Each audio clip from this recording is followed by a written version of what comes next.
something is holding me back. Not anymore. No flow hotter, born like globe shotter. My flow slaughter, I'm new fire in all water. Bonjour à tous, bienvenue dans ce nouvel épisode de Culture Soccer, l'émission 100% soccer états-unien et canadien. Une émission aujourd'hui produite entre Buenos Aires, Cincinnati, Montréal et Salt Lake City. Je vous invite à aller écouter les autres podcasts de l'univers lucarne opposé, ainsi que d'aller voir sur notre site le dernier magazine, le numéro 3, consacré aux Coupes du Monde avec deux histoires sur l'Amérique du Nord. Une écrite par moi-même sur les États-Unis en 1998, notamment avec leur match face à l'Iran, et une écrite par Anthony de Varenne sur le Canada en 1986. En parlant de ça, comment ça va Anthony ? Ça va très bien toi ? Très très bien, j'ai hâte de faire cette émission. On a un gros programme, on va parler ensemble de l'arrivée de Cincinnati en MLS, avec notamment un passage par l'émission de Johan Damel, entraîneur adjoint de la franchise, que nous avions déjà reçu lors du premier épisode. Ensuite, nous irons ensemble à Salt Lake City pour interviewer Mastak Kacher, formé à Montréal et joueur important des Real Monarchs, une équipe du USL. Avant d'arriver à notre moment, il était une fois en Amérique, pour parler de la Coupe du Monde des pays non affiliés à la FIFA. On retrouve un concurrent nord-américain et finalement à l'incroyable remontée du Columbus Crew en MLS et surtout de leur adversaire de Toronto, qui sont dans une spirale très négative. Donc oui, comme l'a dit Antoine un petit peu plus tôt, eh bien on commence l'émission avec Johan Damel, l'entraîneur adjoint du FC Cincinnati. Tout d'abord, bonjour Johan, ça va bien? Bonjour, ça va, merci pour l'invitation. C'est nous qui te remercions parce que déjà une deuxième fois cette saison dans Culture Soccer. Hein? C'est toujours un plaisir d'être avec vous, donc j'espère qu'il y aura de prochaines fois également. Nous l'espérons également. Eh bien, là, on voulait t'inviter puisque récemment, là, le FC Cincinnati s'est vu octroyer une expansion pour la MLS. Toi, déjà, là, dis-nous comment est l'ambiance à Cincinnati depuis l'annonce? Est-ce que la ville est en feu? Oui, la ville a été en feu la semaine passée avec l'annonce pour la MLS, comme vous le savez. C'est vrai que les gens, les supporters, les gens de la ville attendaient ça avec impatience. Ça faisait déjà plusieurs mois et semaines que c'était dans les petits papiers, mais tout le monde attendait la confirmation. Donc ça a été beaucoup de joie et de bonheur pour beaucoup de gens de la ville, que ce soit des fans ou des gens de la communauté. On sait qu'il y a eu pas mal de problèmes, enfin pas mal, mais il y a eu quelques problèmes pendant le processus d'expansion par rapport au stade qui devrait être bâti l'année prochaine. Comment s'est passé de l'intérieur? Est-ce que vous aviez peur à un moment que l'expansion vous échappe par rapport à Détroit ou Sacramento, ou vous y avez toujours cru? Bah moi j'étais pas en direct sur le dossier. C'est vrai que il y a eu beaucoup d'attentes, que c'était dans les petits papiers depuis longtemps, mais ça a pris du temps. C'est aussi le processus qui est mis en place par la MLS qui est long, qui est pointilleux et ils essaient de se soucier des détails, donc forcément ça prend un petit peu de temps. Maintenant, non, il n'y a pas eu de doute particulier, en tout cas pas de notre côté. Nous on est concentrés sur notre saison, on a un travail à faire cette année en USL. C'est vrai qu'on était au courant de la situation avec la MLS, que ça prenait un peu de temps, mais toujours confiant. Les choses ont bien été gérées. Je pense que le relationnel entre la ligue et puis le club a toujours été bon durant le processus. Donc non, plutôt confiant par rapport à tout ça. Oui, parce que on l'a vu, le stade durant la dernière année là, a vraiment changé d'emplacement. Une fois, c'était dans le centre-ville de Cincinnati, l'autre fois, pratiquement là, au nord de l'État du Kentucky. Donc, ça doit vraiment être réjouissant de voir que finalement, il y a eu un plan décidé et que Cincinnati va rejoindre la Ligue. Et en parlant de cela, là, quand est-ce que le staff a appris que le club allait être un club MLS en 2019?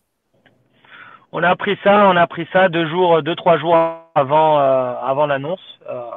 Comme je vous le disais, c'est vrai que nous l'objectif quand on est rentré en janvier, c'était de se concentrer sur la saison et le travail qu'on avait à faire. Donc on a pris le parti de mettre ça dans un coin de notre tête, mais de se concentrer sur la saison USL. Donc Les dirigeants du club et la partie administrative du club s'est occupé du dossier. Nous, on voulait avoir cette confirmation-là quand ça viendrait. Donc, on a eu la confirmation vraiment quelques jours avant l'annonce que c'était validé, que ça serait pour l'année prochaine. Donc, il y avait bien évidemment des bruits de couloir. On savait qu'il y avait des possibilités qui étaient diverses, mais ça nous a été confirmé peu de temps avant l'annonce officielle. Et on est d'accord, enfin, vous allez commencer l'année prochaine avec le même staff technique, normalement. Ce qui a été annoncé par le président, c'est que le coaching staff qui était en place serait le coaching staff qui serait présent l'année prochaine. Donc oui, effectivement, normalement, on devrait continuer l'aventure en MLS l'année prochaine. Ouais. Bon, on l'espère. On l'espère pour toi et on l'espère avec un salaire aussi de staff technique MLS. Oui, l'objectif et la priorité, ça reste de travailler dans un club qui a un projet intéressant et des ambitions et de continuer à s'inscrire dans la continuité de ce qui a été mis en place depuis notre arrivée l'année passée. Et te sens-tu fébrile de finalement là rejoindre la Ligue au plus haut niveau en Amérique du Nord? Vraiment, ça devait être un rêve pour toi lorsque tu as commencé à l'Académie de Montréal de pouvoir un jour être dans un coaching staff de MLS? Non, bien évidemment, il y a tous les gens qui font ce métier ont des ambitions et ont envie de goûter un jour au plus haut niveau. Donc oui, bien évidemment, je suis content de ça. Maintenant, c'est vrai que étant au milieu de la saison, on a quand même notre focus sur ce qui se passe actuellement. Donc je suis plutôt terre à terre, du genre terre à terre. Donc je suis plutôt concentré sur ce qu'on est en train de faire actuellement, en particulier maintenant où on est à la veille d'un match en US Open Cup qui est important, et puis on est au milieu de 2 semaines avec 5 matchs. Donc c'est plus ça le focus en ce moment. Maintenant, c'est vrai que je cache pas ma joie non plus sur l'ambition, les projets du club pour l'avenir, et puis où le club sera l'année prochaine. Donc je suis satisfait avec ça, mais je savourerai quand l'occasion se présentera et qu'on y sera réellement. Oui, parce que vous affrontez demain Minnesota en Open Cup. On espère que vous obtiendrez un bon résultat. Minnesota, comme vous, ils venaient de division inférieure avant de monter en MLS. Et comme vous, ils ont eu un temps très court pour se préparer à la Ligue. Vous avez seulement une dizaine de mois presque. Ils avaient amené pas mal de joueurs de l'effectif avec eux, de la division 2 à la division 1. Est-ce que tu vas faire un petit peu... est-ce que vous savez déjà si vous allez faire un peu la même chose ou alors est-ce que vous allez investir dans un tout nouvel effectif? Non, évidemment, l'objectif c'est d'être dans la continuité de ce qu'on fait. Donc on avait déjà avant la constitution du roster de cette année cette idée en tête qu'il y avait des possibilités pour le futur. Donc la composition du roster cette année était déjà avec cet ordre d'idée-là de préparer l'avenir. Donc l'objectif c'est vraiment de s'inscrire dans la continuité. On a un effectif de qualité cette année. Les résultats en sont témoins jusqu'à présent. Donc l'objectif c'est de se servir de cette année pour être le plus performant possible en USL. Et puis ça nous permettra également d'évaluer un petit peu le roster qu'on a à l'heure actuelle et d'établir les besoins pour le futur au niveau du recrutement. Mais bien évidemment, il y a cette envie d'emmener des joueurs avec nous l'année prochaine dans le projet MLS. Parfait. Et avec un roster comme le vôtre, est-ce que gagner le titre avant d'accéder à la MLS devient de plus en plus réaliste avec votre début de saison et vraiment, êtes-vous confiant d'accomplir cet objectif? On a cette ambition de bien évidemment de bien faire cette année. La priorité c'est la saison régulière. Si la saison régulière se passe bien et jusqu'à présent les résultats ont été positifs, on va mettre toutes les chances de notre côté. Après c'est dur aujourd'hui de dire on est des prétendants à la USL Cup. Bien évidemment on joue le haut de tableau et puis on est là pour ça. Maintenant, on sait aussi la difficulté que ça présente avec des playoffs avec seulement un match, contrairement à la MLS où c'est un match aller-retour. Donc voilà, maintenant, réalistiquement, là où on en est aujourd'hui, nous permet de dire que on a envie de continuer sur cette voie-là, de continuer d'avoir des résultats positifs et c'est ces bases solides-là qu'on est en train de construire en championnat durant la saison régulière qui nous permettront d'avoir du succès durant les playoffs à la fin de saison, on l'espère. Eh ben, c'était à peu près tout, je crois, ce qu'on avait à te demander. Merci beaucoup, Johan. Juste vite fait, est-ce que tu as un mot peut-être pour les équipes de MLS qui vont bientôt arriver donc, dans le nouveau stade, avec la nouvelle ambiance l'année prochaine? Qu'est-ce que tu peux leur dire pour se préparer à l'ambiance de Cincinnati qu'il y a? Non, qu'on on a hâte de les recevoir, en particulier Montréal, parce que, comme vous le savez, je suis encore attaché à la ville et puis j'ai encore beaucoup d'amis qui travaillent au club. Donc non, mais ça sera un plaisir de voir tout le monde au stade l'année prochaine et puis en espérant qu'ils aient l'opportunité de vivre une des bonnes atmosphères de la Ligue en MLS. Parfait. Et avec le crew qui est dans le même état que le vôtre, est-ce que tu penses qu'il y aurait une réelle rivalité du genre le derby de l'État? La rivalité existe déjà. La rivalité a débuté l'année passée avec la Coupe. Bien évidemment, ça serait excitant. Ce sport-là, le foot est fait de rivalité. Il y a de belles rivalités dans la plupart des championnats dans le monde. Et celle-ci, je pense, serait une rivalité particulière avec le Crew qui est à 1h30 d'ici. Et puis bien évidemment, ces deux clubs-là qui sont dans le même état. Donc on va voir ce que l'avenir nous réserve, mais ça serait un beau derby qui pourrait se présenter en MLS dans le futur.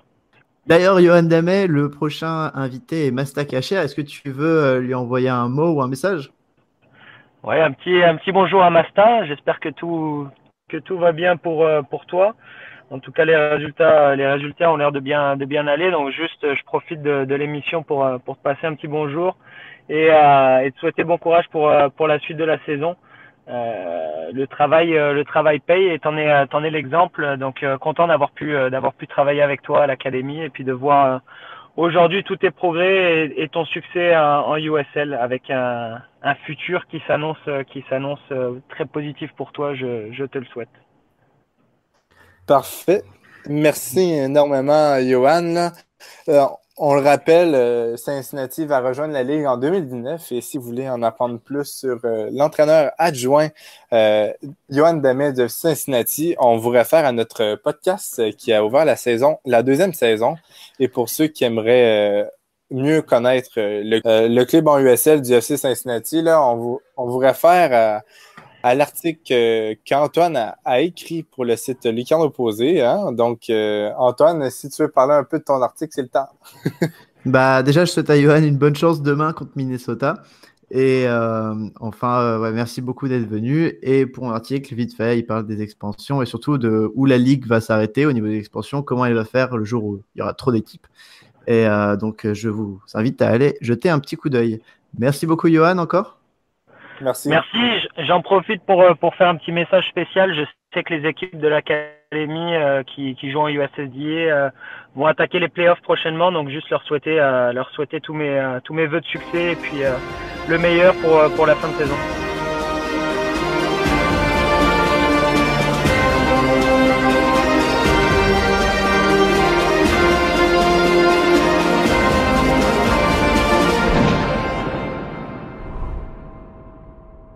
Et nous revoici avec notre moment Il était une fois en Amérique que nous faisons un petit peu avant l'interview de Masta Kacher finalement. On espère que ça ne vous posera pas de problème, mais on garde le meilleur pour la fin. Alors Anthony, déjà, quel est ton moment Il était une fois en Amérique qui concerne la MLS? Oui, eh bien moi, là, c'est un petit focus sur le Toronto FC. Là, on l'a bien vu la semaine dernière, là, après avoir mené 3-0, là, le Columbus Crew, a réussi à renverser la tendance en égalisant grâce à 3 buts, dont deux qui étaient des erreurs de Michael Bradley. Là. Donc, on sent que l'équipe n'est plus la même là, depuis le début de la saison.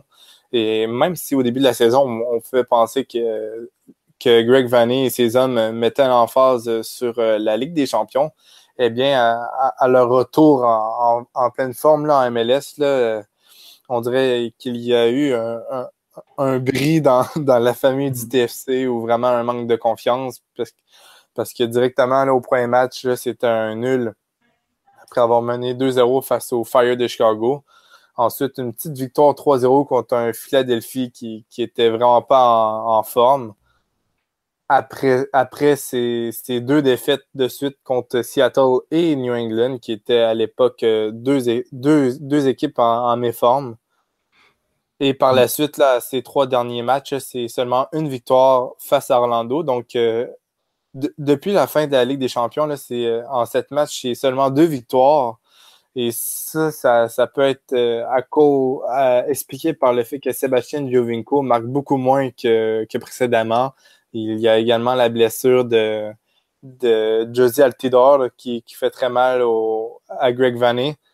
Donc, vraiment, là, l'équipe devra se réveiller. Et je crois que cela va passer par un Michael Bradley beaucoup plus en forme parce qu'on sent là, que le milieu de terrain là, a de la misère en ce début de saison. Là. Et encore, il a joué un petit peu défenseur central. Mais c'est vrai que, parce que Mavinga a été blessé pendant pas mal de temps. Mais c'est vrai que quand on joue avec une défense centrale composée de Vanderville et de Michael Bradley, c'est un peu étrange et ça explique pas mal de problèmes, même s'il n'y a pas que la défense qui galère, comme tu as dit, toute l'équipe a du mal. Ils sont sur une série de... Je sais pas quand ils ont gagné pour la dernière fois, mais c'était... Que la dernière victoire du Toronto FC datait du 18 mai contre l'Orlando City SC. Là, et en plus là, de Josie Altidore, là, un élément qui manque vraiment au TFC, là, c'est, comme tu l'as dit un petit peu plus tôt, Chris Mavinga, mais également là, Justin Morrow, là, qui a pu seulement faire une rencontre de MLS. Et depuis ce temps-là, il est vraiment absent. Là. Et Victor Vasquez aussi était blessé pendant un moment, donc une vraie hécatombe. Et c'est marrant de voir que, comme Seattle, les 2 équipes qui étaient en finale de la MLS Cup l'année dernière semblent ne pas pouvoir se qualifier cette année en play-off, et ça va être une vraie surprise. Ouais, vive la MLS. Ouais, voilà, c'est ça. Vraiment classique MLS. Enfin, l'équipe quand même qui arrive en finale de la Champions League contre un club mexicain n'arriverait pas à se qualifier pour les playoffs. C'est assez marrant. Je vais passer à un moment, il était une fois en Amérique, et je vais parler de la CONIFA, la Coupe du Monde CONIFA World Cup. C'est une compétition très spéciale pour ceux qui ne la connaîtraient pas, qui a été créée en 2014, mais qui existait avant sous un autre nom. Et c'est la Coupe du Monde, mais c'est tous les 2 ans, pas tous les 4 ans. Et c'est aussi avec des nations, États ou des minorités qui ne sont pas représentées par la FIFA. Il y a eu plusieurs nations qui ont participé dans les 2 dernières éditions, comme le Québec, la Laponie, l'Occitanie ou le Comté de Nice, la dernière étant française, et la dernière, le Comté de Nice, étant le champion du monde de 2014. Mais l'édition de 2018, qui se passe en Angleterre, ne sera faite sans club, malheureusement, sans équipe, québécoise ou française. Elle se passe à Londres, cette édition, puisqu'elle est accueillie par le pays organisateur, c'est le Barawa, qui est la communauté somalienne de Londres, donc qui accueille cette compétition. Et si on en parle aujourd'hui, ce n'est pas pour le Tibet, par exemple, ou l'île de Man, qui est une équipe anglaise qui joue la compétition, ou alors aussi il y a les Coréens du Japon qui participent, c'est pour l'équipe nord-américaine de la Cascadia. Pour ceux qui ne connaîtraient pas, la Cascadia, c'est une région du nord-ouest des États-Unis et du sud-ouest du Canada. Grosso modo, entre Portland, Seattle et Vancouver. D'ailleurs, les 3 clubs de MLS se jouent la Cascadia Cup chaque année. C'est pour ça. Et cette nation est présente à la Coupe CONIFA, non pas pour des velléités indépendantistes comme pourrait l'être, je ne sais pas moi, la Corse, par exemple. C'est plus pour représenter une nation qui se veut écologique et pour la préservation de l'environnement. Donc c'est quand même une très belle cause déjà. Et là, ils ont ce groupe il y a quelques jours, avec malgré une défaite face aux Anglais de l'île de Man. Ils ont battu les organisateurs 2-1, puis les Expats du Sri Lanka étaient mis 6-0. Ils sont qualifiés et malheureusement, ils ont perdu cet après-midi lorsque nous enregistrions cette émission contre le Karpatalia, une minorité hongrienne en de Hongrie pardon, en Ukraine. Désolé si je prononce très mal. Mais donc voilà, c'est quand même la seule chance des États-Unis en Coupe du Monde. Ils ont perdu en quart de finale, ce qui est pas mal. Je ne sais pas si les États-Unis auraient pu faire de même lors de la vraie Coupe du Monde. Déjà, ils ne sont pas qualifiés, donc ça a été compliqué. Dans les hommes forts de l'effectif, il y a James Riley, qui est un ancien de MLS, qui jouait à New England Revolution, à Earthquakes, aux Sounders, à Chivas, à DC, au Galaxy. Il a terminé sa carrière à Colorado. Mais donc oui, c'est un homme fort de Seattle. C'est pour ça qu'il a pu participer avec cette équipe de Cascadia. Donc vraiment la meilleure chance des États-Unis pour la Coupe du Monde, c'était eux. Et ils joueront toujours des matchs de classement, parce que c'est une coupe qui se joue jusqu'à la fin. Enfin, toutes les équipes font à peu près le même nombre de matchs pour un classement final. Si vous voulez en savoir plus, je vous considère aussi une vidéo que Romain Molina a mise sur sa chaîne YouTube, ainsi que des articles de Football Ski, parce qu'il y a beaucoup de nations d'Europe de l'Est. Donc voilà, c'était mon moment, il était une fois en Amérique, et j'espère que vous avez apprécié. Anthony, qu'est-ce qu'on a pour la suite? Eh bien, pour la suite, là, on a un entretien mais vraiment intéressante avec Masta Katcher, le milieu offensif du Royal Monarchs, passé par le Colorado Spring et surtout l'Académie de l'Impact de Montréal et la réserve lorsqu'elle était en activité en USL. Donc, on vous laisse sur cet entretien et ensuite, là, on va conclure l'émission. Merci. Got a bitch that look like Left Eye. And she be posted on the west side. She always say that that's the best side. So hold up, girl, I thought the best died. I got the gas, she call me Jethro. I hit her up like shorty, let's roll. I hit my plug, he on the west coast. And shit, I heard they got the best smoke. I got a bitch that look like Left Eye. Comme dit un peu plus tôt dans l'émission, là, on a la chance aujourd'hui de pouvoir recevoir Masta Katcher, le milieu offensif des Real Monarchs, équipe réserve du Real Salt Lake. Eh bien, pour le présenter en quelques secondes, là, Masta Katcher a été formé à l'Impact avant de rejoindre le FC Montréal et pour ensuite là, aller au Colorado Spring pour y évoluer en USL et finalement là, rejoindre le Real Monarchs cette année. Donc, tout d'abord, salut Masta, ça va bien? Salut, ça va très bien, merci. Merci, et on est comme à l'habitude avec Antoine. Là. Toi, Antoine, ça va bien? Tout va très bien. Merci beaucoup, Masta, d'avoir accepté notre invitation. Merci à vous. Donc, on va débuter dans ton parcours de jeune. Tu as fait ton parcours de jeune en partie à Montréal. Comment était-ce? Ça devait être dans les débuts de l'Académie de l'Impact? Ben, premièrement, j'ai évolué dans le temps qu'il n'y avait pas encore la formation de l'Académie et surtout dans le temps que l'Impact n'était pas encore un MLS. Donc, je jouais comme tous les jeunes au niveau AAA, qui était le niveau le plus fort au Québec. Après, j'ai rejoint l'Académie d'Impact vers l'âge de 14 ans et j'y ai fait de 14 ans jusqu'à mes 20 ans, donc jusqu'à mes 2 saisons avec le FC Montréal et à la disparition du FC, j'ai dû trouver un club pour évoluer, pour essayer de gravir des échelons, comme on dit. Et comment ça se fait que, contrairement à de nombreux invités qu'on a eu ici, comme Florian Valot, tu n'as pas intégré le système universitaire du soccer américain? Ben, c'était un choix à faire. C'est une très très bonne question parce qu'on me la pose beaucoup. Lorsque j'ai signé mon premier contrat professionnel, pour moi, je voyais la chance d'évoluer en professionnel et d'acquérir beaucoup d'expérience. Et j'avais juste 18 ans. Donc, quand j'ai fini avec le club U18 de l'Impact de Montréal, pour moi, la suite logique, c'était d'intégrer le club qui était le FC Montréal pour avoir de l'expérience professionnelle. Il y en a dans ma situation qui ont préféré partir à l'université. Moi, ce n'était pas vraiment mon premier choix. L'université, disons, c'était un deuxième ou un troisième choix. Mais moi, j'ai plus opté personnellement pour le niveau professionnel qui était pour moi logiquement un meilleur niveau et un niveau aussi qui allait m'avoir une expérience professionnelle et incomparable au niveau universitaire. Pour moi, c'était vraiment vers ça que je voulais m'engager. D'accord. Et donc, on a dit que tu débutes ta carrière pro avec le FC Montréal en 2015 et en 2016, l'Impact décide de fermer sa réserve. Quel est le sentiment? Ouais. Pardon? Oui, à la fin 2016. Bon, au jour d'aujourd'hui, c'est du passé. Je vois ça, c'est très très loin. Je pense que la plupart des joueurs, dont moi et tous les ex du FC Montréal, on a tourné la page depuis bien longtemps parce que tu ne peux pas stagner sur ça. Après, oui, c'était une mauvaise nouvelle dans le temps, mais au jour d'aujourd'hui, peut-être c'était une bonne nouvelle pour des joueurs comme moi, où j'en prends par exemple James Jeffrey qui est en Finlande, ou d'autres joueurs qui ont pu s'exprimer ailleurs et évoluer ailleurs. Donc, c'est un mal pour un bien. Oui, et donc tu as décidé de rejoindre les Switchbacks de Colorado Springs.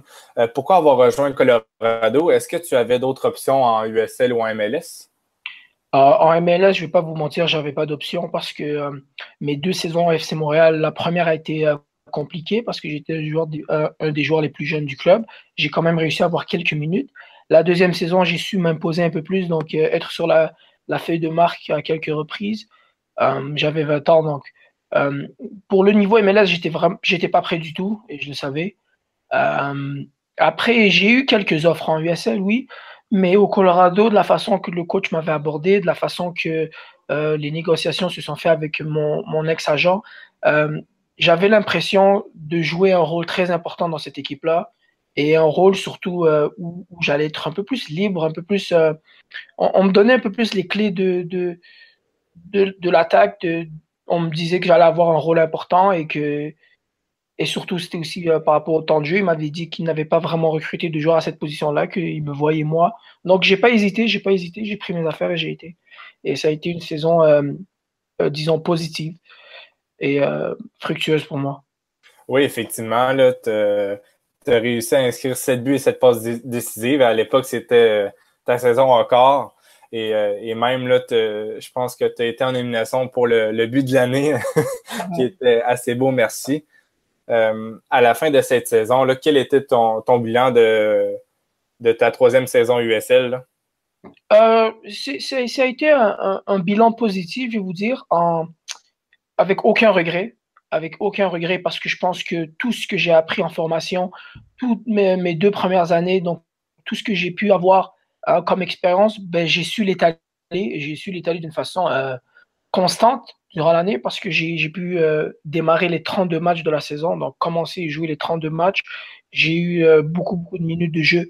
Mais à la fin de la saison, sur le plan accomplissement personnel, oui, mais en termes de collectif et d'ambition, d'objectif, j'avais vraiment le sentiment qu'il fallait que je parte vers quelque chose de plus fort, euh, sans manquer aucun respect au Colorado, mais de plus compétitif et de plus fort. Et là, je suis dans un groupe que je peux vous dire que la compétition, c'est à chaque matin, à chaque entraînement et à chaque week-end aussi pour jouer et débuter les matchs. En ce moment, on est en première position, donc c'est vraiment ça qu'il me fallait.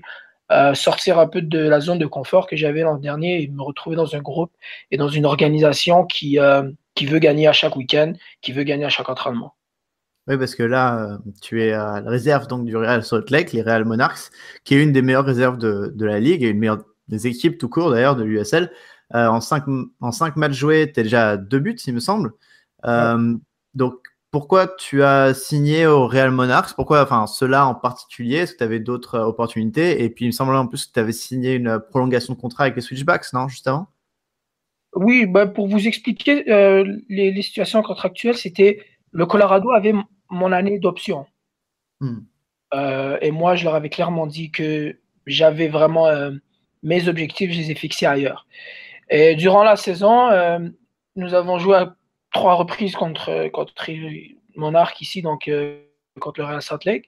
Et j'avais fait de bonnes prestations. Donc, il y avait déjà des petites discussions avec mes agents pour savoir quelles étaient mes ambitions pour l'année d'après. Et donc, quand j'ai dû changer d'agence à la fin de l'année pour renégocier mes éventuelles démarches pour essayer d'intégrer ce club. Donc, oui, il y avait une approche l'an dernier, mais je voulais me concentrer sur ma saison. Donc, en off-season, on a essayé de trouver un moyen de me libérer du Colorado parce qu'ils avaient pris mon option, donc ils ne voulaient pas me laisser partir, comme on dit, gratuitement. Donc, il y a eu un achat qui a dû se faire. Pour les montants, moi, je n'ai aucune idée. Je suis pas informé. Donc, il y a juste eu une indemnité, je pense, qui a été payée par le club pour que je puisse signer ici. Et j'ai signé pour 2 ans. Oui, et qu'est-ce qui t'a motivé d'aller signer dans une réserve? Est-ce que c'est la MLS qui est un objectif final? Mon objectif reste la MLS, donc le plus haut niveau en Amérique du Nord. C'est mon objectif ultime, je dirais. Euh, donc, pour moi, j'ai eu la chance qu'un club qui a fini champion de la USL l'an dernier et qui a en plus une équipe MLS en haut, pour moi, c'était comme on dit, le move que je devais faire. C'est logique. Euh, et là, je suis là aujourd'hui. Mais oui, c'est la MLS qui motive, mais c'est aussi l'équipe dans laquelle que je joue qui est une équipe de très, très bonne qualité. Ouais, et après avoir passé 2 ans maintenant dans la conférence Ouest, est-ce que tu penses qu'elle a des particularités vis-à-vis de l'Est? Est-ce qu'elle est meilleure ou moins bonne comme en MLS? Oui, bon, l'Est en USL, je dirais que l'Est est beaucoup, beaucoup, beaucoup plus expérimenté. Donc, tu as des équipes qui défendent très, très bien en groupe, tu as des équipes qui sont vraiment bien organisées. Dans l'Ouest, je dirais je trouve que le bassin de joueurs est beaucoup plus jeune. Donc, selon moi, ça va beaucoup plus vite dans l'Ouest. Je trouve qu'il y a un peu plus de talent individuel.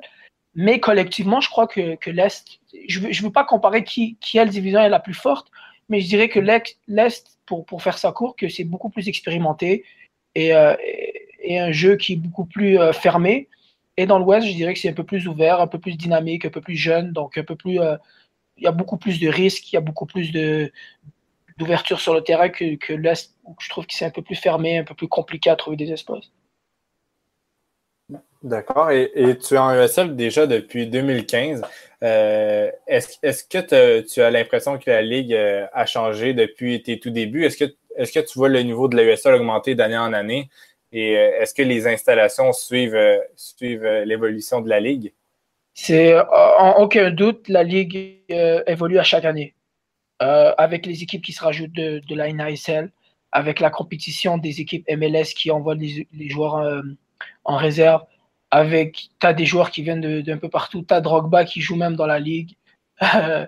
Donc, c'est une évolution constante. Donc, depuis 2015 à aujourd'hui, je trouve qu'il y a une autre dimension qui s'est rajoutée à la USL, bien sûr. Après les installations, ici à Salt Lake City, on a probablement le centre d'entraînement le plus sophistiqué en Amérique du Nord. Ils ont investi 78 millions pour toutes les infrastructures ici. Donc, si je nous détache un peu du reste des équipes de la Ligue, n'importe où on va, on voit que les installations s'améliorent. Donc, ouais, je trouve que tout est en train de suivre, surtout aussi les médias. Les médias en USL font un excellent job. Sur Twitter, Instagram, Facebook, tu peux voir début de la semaine, début du mois, tu as toujours quelque chose. En fait, ce qui est bon, c'est comme on dit en anglais, l'exposure de la ligue qui est très grand. Donc, je pense que c'est que du positif pour le futur aussi de cette ligue. Oui, et d'ailleurs, là, tu parles des nouvelles installations des Real Monarchs qui sont avec le Real Salt Lake. Est-ce que tu peux nous parler un peu plus de ces installations-là? Est-ce qu'il y a des particularités vis-à-vis, mettons, par exemple, ceux de l'Impact de Montréal et tout? Oui, le plus gros, ce qui surprend le plus ici, en fait, c'est que tu te sens vraiment comme chez toi dans ces installations-là parce que tu as accès à tout. Tout ce que vous pouvez imaginer, on a 2, 3 gyms, on a une cafétéria, on a un vestiaire à nous, on a une salle de jeu, on a une salle de repos, on a une salle de massage, on a des bains, on a des bains froids, des bains chauds. Donc, tout ce que vous pouvez imaginer qui favorise à la récupération, à la détente, à la performance. Donc, tout. Tu peux passer une journée au centre. Après l'entraînement, tu peux aller faire tes soins, tu peux manger, donc tu peux passer complètement une journée. Donc, oui, c'est vraiment un endroit où tu te sens que tu es avec ta famille, qui sont tes coéquipiers ou ton staff. Donc, c'est vraiment, tu te sens un peu plus chez toi et tu as accès à tout. Donc, c'est vraiment ça le point positif. Si pour comparer au centre Nutrilé, ben, c'est à peu près la même chose, mais je dirais que ici, le centre est beaucoup, beaucoup plus grand. Donc, ce serait juste ça la petite différence. Ouais, c'est un peu ce qui fait partie du nouveau complexe des Real Monarchs. On a entendu, on en a parlé ici surtout, lorsqu'ils ont construit le nouveau centre, il y a une loi de l'Utah, donc l'État où est les Real Monarchs, qui interdisait la vente d'alcool trop proche d'une école. Et dans le centre, il y avait une école, donc ils avaient dû pousser le stade du centre, donc du nouveau stade des Monarchs, ils ont dû pousser l'entrée du stade pour pouvoir vendre de l'alcool. Est-ce que, comment c'est la vie dans l'État de l'Utah, justement? Est-ce que la culture mormon est bien imprégnée? Est-ce que c'est une culture bien différente de ce que tu as connu à Montréal et dans le Colorado? Oui, c'est drôle, oui. Bon, pour moi, c'était un peu différent parce que je connaissais pas ça. Je viens de Montréal, qui est une métropole, une très très grande ville où je connaissais pas ces petites restrictions-là. Mais non, en tant que vie de joueur pro, il y a certaines choses qu'on doit rester très professionnel, donc ça ne nous touche pas vraiment. Mais oui, c'est quelques petites lois différentes, comme vous l'avez mentionné. Il y a une école dans notre centre, ce que j'avais oublié de spécifier. Donc, tout ce qui est, comme vous avez dit, vente d'alcool ou des petits détails comme ça, c'est sûr que ça se fait, que c'est délicat et ça doit se faire selon les normes. Mais en termes de l'État, oui, il y a quelques différences. C'est une ville très calme, donc le week-end, les restaurants, les bars, ça ferme plus tôt que dans les autres États et il y a beaucoup plus de lois comme ça et de normes dans cet État. C'est très intéressant. Parfait. Et l'objectif du club là, pour cette saison, est-ce que c'est d'aller loin en série éliminatoire? C'est de gagner. Gagner. Ouais, on nous le répète à chaque jour, que ce soit le staff de notre équipe, mais les exigences sont là à chaque jour, c'est de gagner, c'est de finir premier dans le championnat. C'est sûr qu'on y va week-end après week-end. Ce week-end, on vient de revenir de Vegas. On a apporté notre match 2-0. Mais pour pas vous mentir ou vous raconter quelque chose qui n'est pas vrai, mais oui, on parle de développement, on parle de ramener des joueurs à la première équipe, mais l'objectif principal, c'est de gagner à chaque week-end. Et pour toi, qui est maintenant bien installé quand même dans ce groupe, est-ce que tu commences à penser à la sélection canadienne ou algérienne, vu que tu es né là-bas, il me semble? Ouais, mais pour l'instant, j'essaie vraiment de me concentrer sur mes performances et sur le temps de jeu que je peux avoir. Comme je vous ai dit, c'est un groupe très, très, très compétitif. Donc, tu peux marquer 2 buts un match, tu peux avoir une très bonne performance. Et le week-end d'après, tu as des joueurs de la première équipe qui descendent. Tu as un joueur de l'académie qui vient de signer en pro. Donc, ça n'arrête jamais. Donc, oui, je pense aux sélections, je pense à la prochaine étape. Mais au jour d'aujourd'hui, au moment où je vous parle, pour moi, c'est vraiment d'essayer d'établir ma domination dans ce groupe, d'essayer d'être un partant, d'accumuler le plus de minutes et le plus de buts, le plus de passes, d'aider l'équipe à aller le plus loin possible. Et après, je pourrais envisager à rejoindre une sélection si on me le permet. Ouais, et puis peut-être aussi une équipe de MLS. On parle beaucoup de toi à chaque fois lors des mercatos comme d'un retour à l'Impact. Est-ce que ça te fait rêver? Est-ce que Montréal serait une bonne destination pour toi ou tu es vraiment concentré sur peut-être 10 minutes avec le Real Salt Lake? Oui, mais écoutez, j'ai déjà répondu à cette question, mais on me la pose souvent. Montréal, jouer à Montréal, c'est un rêve, vous comprenez? Mais si tu penses constamment à ce rêve, tu es là à l'attendre, attendre et tu te réveilles. Donc, oui, c'est un rêve. Mais au jour d'aujourd'hui, mon objectif principal, il est ici. Mon objectif, ce que j'envisage réaliste et on me donne la chance, on me fait confiance dans ce club. Donc oui, mon objectif premier au jour d'aujourd'hui, c'est de signer un contrat avec la première équipe à Salt Lake City. Et ça, c'est en jouant à chaque week-end, en étant dominant en USL, en montrant, en confirmant ce que j'ai fait l'an passé aussi. Donc c'est ça mon objectif. Je ne peux pas perdre de vue mon objectif pour un rêve qui est juste un rêve. J'ai été formé à Montréal, j'ai ma famille, j'ai mes amis.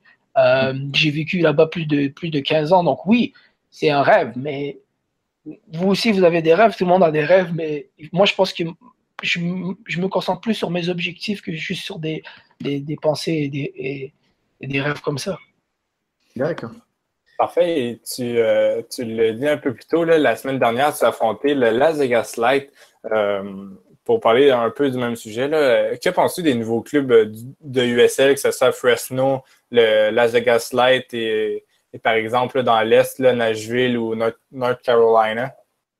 Écoutez, toutes les nouvelles équipes qui viennent dans la ligue indépendante, je pense que c'est une très très bonne chose qui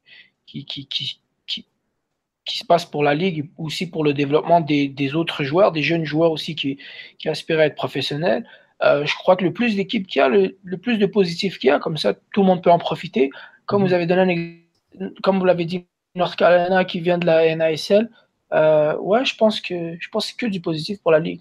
Et tu as une opinion d'ailleurs aussi, parce qu'on en parle souvent, et il y a l'USL qui dit qu'elle peut lancer une Division 3. Tu as une opinion sur la promotion-relégation? Tu penses que ça peut aider les clubs à se donner, enfin les joueurs surtout, à se donner plus à fond?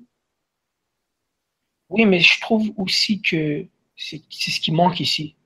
Je trouve que c'est quelque chose de logique qu'il faut mettre en place pour mettre une pression sur les clubs, pour mettre une pression sur les joueurs, et aussi pour avoir une suite logique des choses, un mérite de finir premier et se battre pour ne pas finir dernier et se dire que l'année prochaine, il pourrait arriver ceci, cela, et pour donner aussi une chance aux autres équipes de montrer ce qu'ils peuvent faire dans les différentes divisions. Parfait. Et penses-tu que la USL a besoin de joueurs plus connus comme Didier Drogba ou Joe Cole pour pouvoir se développer? Et d'ailleurs, là, c'est comment de les affronter? Ils sont les bienvenus, bien sûr. Nous, en tant que joueurs, ben, je vais vous dire, c'est une motivation. Moi, je me rappelle quand on affrontait Phoenix, nos défenseurs centraux, de la façon qu'ils se préparaient cette semaine, durant cette semaine-là, c'était totalement différent. Ils savaient qu'ils allaient affronter Drogba. Même chose avec Joe Cole qu'on a pu affronter quelques semaines après. Donc oui, ils sont les bienvenus, on en veut plus. C'est sûr que maintenant, le marché américain, que ce soit USL ou MLS, il attire beaucoup de joueurs européens, beaucoup de vedettes. Donc oui, c'est quelque chose de fantastique qui arrive. Qui aurait pensé que Drogba jouerait en USL ou Joe Cole? Donc, c'est quelque chose de très bien pour la Ligue.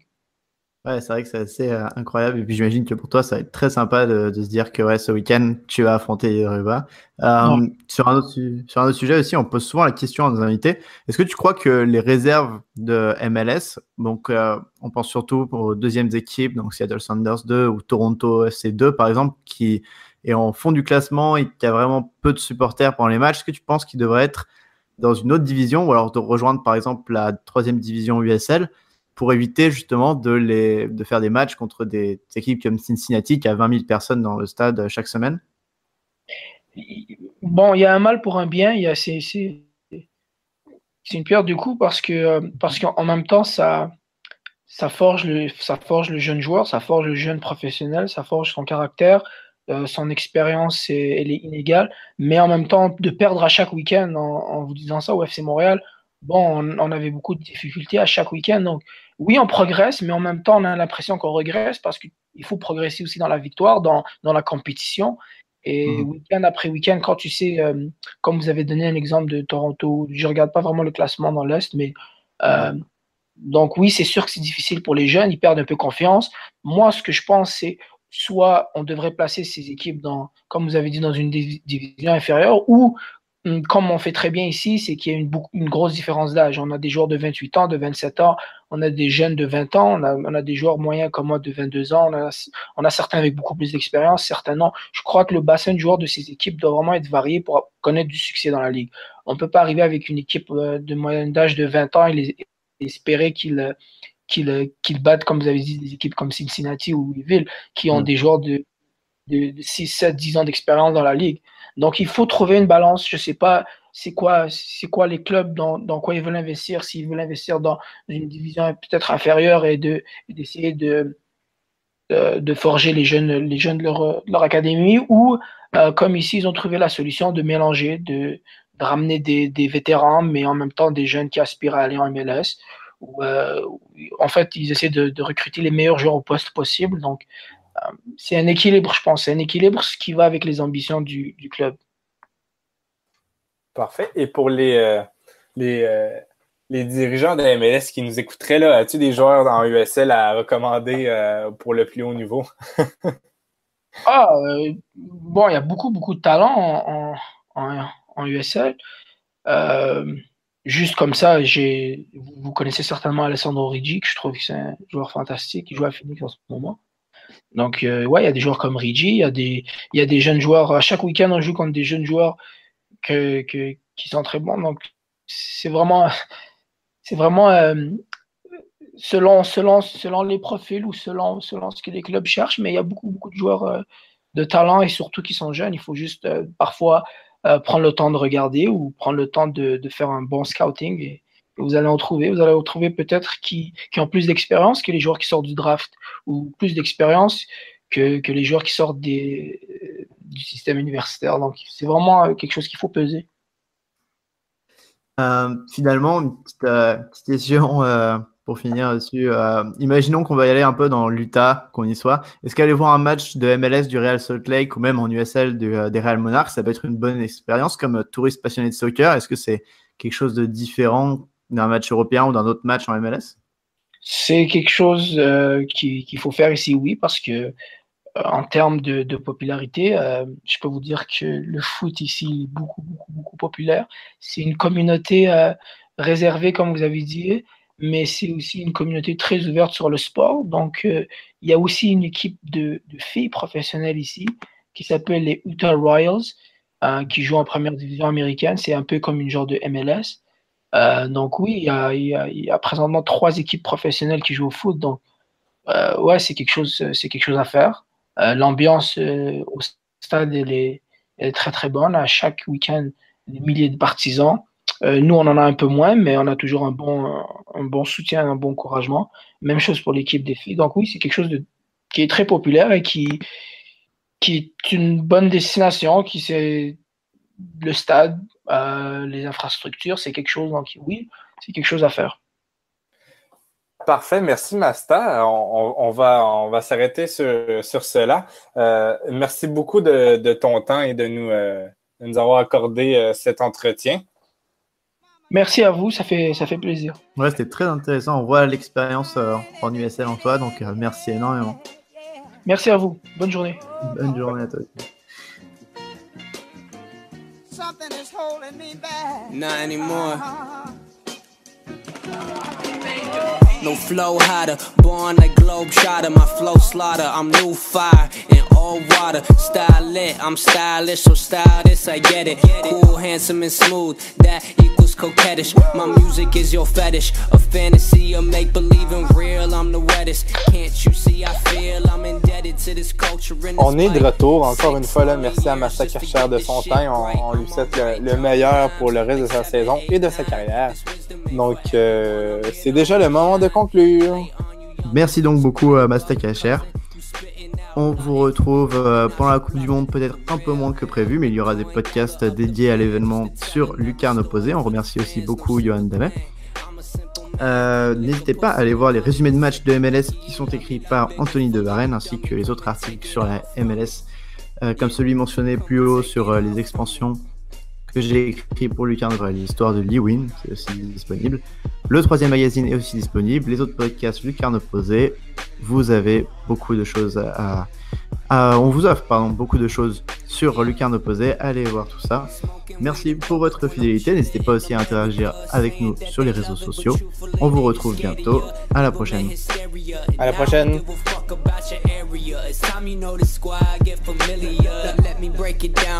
Real short and simple, we leaving huge effects that will make the crowd ripple. The city fuck with you and Hove one hit you. We really bout that greatness, just look at what we've been through.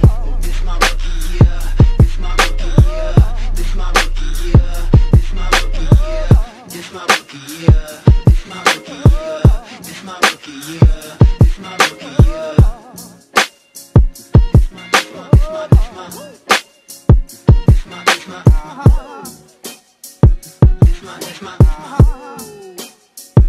Yeah, on that rookie contract, still got a couple years. I got my sights beyond that, but got 100 fears, 100 dreams, 100 pains, 100 nights.